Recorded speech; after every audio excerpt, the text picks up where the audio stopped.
Hi viewers, welcome to my channel. இன்றைக்கி நாம் சுட்ட மட்டன் தலை கறி குழம்பு செய்ய போகிறோம்.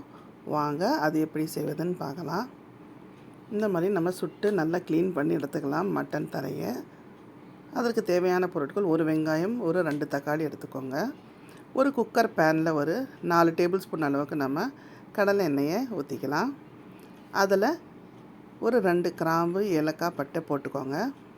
நம்ம சாப் பண்ணி வச்சுருக்கிற ஒரு வெங்காயத்தை அந்த எண்ணெயில் போட்டு நல்லா வறுத்துக்கோங்க.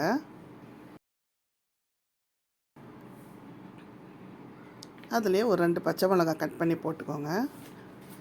அதில் ஒரு 2 டேபிள் ஸ்பூன் அளவுக்கு நம்ம இஞ்சி பூண்டு பேஸ்ட்டு வீட்டிலையே அரைச்சது சேர்த்துக்கலாம். அப்போ தான் நல்லா வாசமாக இருக்கும். இந்த மாதிரி நல்லா போட்டு அந்த எண்ணெயிலையே வெங்காயத்தோடு வதக்கிக்கோங்க. பிறகு நம்ம சாப் பண்ணி வச்சுருக்கிற அந்த தக்காளி அதில் சேர்த்துக்கலாம். நிறைய மசாலா வேண்டாம். இது நம்ம சிம்பிளான முறையில் நம்ம செய்ய போகிறோம். கரம் மசாலாலாம் எதுவுமே சேர்க்க வேண்டாம். இது ஆர்டினரியாகவே இந்த சலா ரொம்ப சுவையாகவும் டேஸ்ட்டாகவும் இருக்கும். இதில் ஒரு பாதி டேபிள் ஸ்பூன் அளவுக்கு சால்ட் சேர்த்துக்கோங்க. சேர்த்துட்டு நல்லா வதக்கிக்கோங்க. இதில் சிறிதளவு கொத்தமல்லி, புதினா இருந்தால் நம்ம அதில் சேர்த்துக்கலாம். இந்த மாதிரி சேர்த்துட்டு நல்லா வதக்கிக்கோங்க.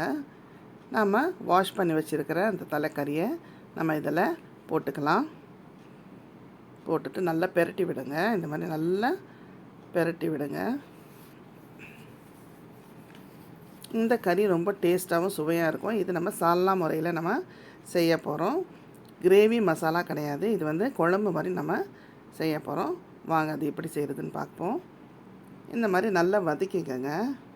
நல்லா வதங்கின உடனே இந்த பச்சை வாசமெல்லாம் போன பிறகு நம்ம 1/4 டேபிள் ஸ்பூன் அளவுக்கு மஞ்சள்தூள் சேர்த்துக்கலாம். 1 டேபிள் ஸ்பூன் அளவுக்கு நம்ம மிளகாத்தூள் சேர்த்துக்கலாம். 1 டேபிள் ஸ்பூன் தனியாத்தூள் சேர்த்துக்கலாம். அவ்வளோதான் மசாலா. சிறிதளவு நம்ம தேங்காய் சேர்ப்போம் கடைசியில். இது போட்டு நம்ம நல்லா பெரட்டி எடுத்துடலாம். இந்த மாதிரி நல்லா மிக்ஸ் பண்ணிக்கோங்க. நல்லா ஃப்ரை ஆகட்டும் அந்த மசாலாவோட அந்த கறி சேர்ந்து.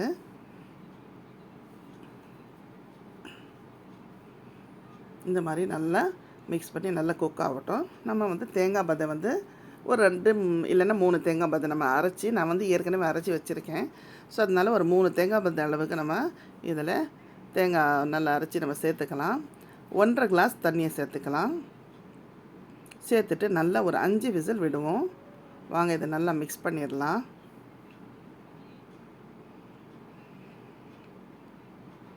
இந்த மாதிரி நல்லா மிக்ஸ் பண்ணிவிட்டு நம்ம பாருங்கள், இதிலே கால்வாசி வெந்துருச்சு. நல்லா குக் பண்ணுறச்சிங்க. நல்லா இந்த மாதிரி மிக்ஸ் பண்ணிவிட்டு நம்ம குக்கர் தட்டு மூடிடலாம். ஒரு 5 விசில் விடுவோம். அப்போ தான் நல்லா டேஸ்ட்டாகவும் சுவையாகவும் அந்த மட்டன் வந்து நல்லா சாஃப்டாக இருக்கும். பாருங்கள், முடிஞ்சுது. ஒரு 5 விசில் கொடுத்தாச்சு. சுவையான டேஸ்டியான மட்டன் தலைக்கறி நம்ம ரெடி பண்ணிட்டோம். இது வந்து சுட்ட மட்டன் தலைக்கறிங்க. இது வந்து சுட்டு எடுத்தது, அதுதான் ரொம்ப நல்லா டேஸ்ட்டாக இருக்கும். இந்த கிரேவி வந்து நீங்கள் சாதத்துக்கு, தோசை, இட்லி நீங்கள் எதுக்கு வேணாலும் நீங்கள் யூஸ் பண்ணலாம். இது வந்து சால்னான்னு சொல்லுவாங்க. வாங்க, இந்த ரெசிபி உங்களுக்கு பிடிச்சிருந்ததுன்னா இந்த வீடியோவை லைக் பண்ணுங்கள், ஷேர் பண்ணுங்கள், கமெண்ட் பண்ணுங்கள். மறக்காமல் பானூஸ் கிராண்ட் ஃபீஸ்ட் சேனலை சப்ஸ்கிரைப் பண்ணிடுங்க. அப்படியே பக்கத்தில் உள்ள பெல் ஐகான் பட்டனையும் ப்ரெஸ் பண்ணிவிடுங்க. தேங்க்யூ.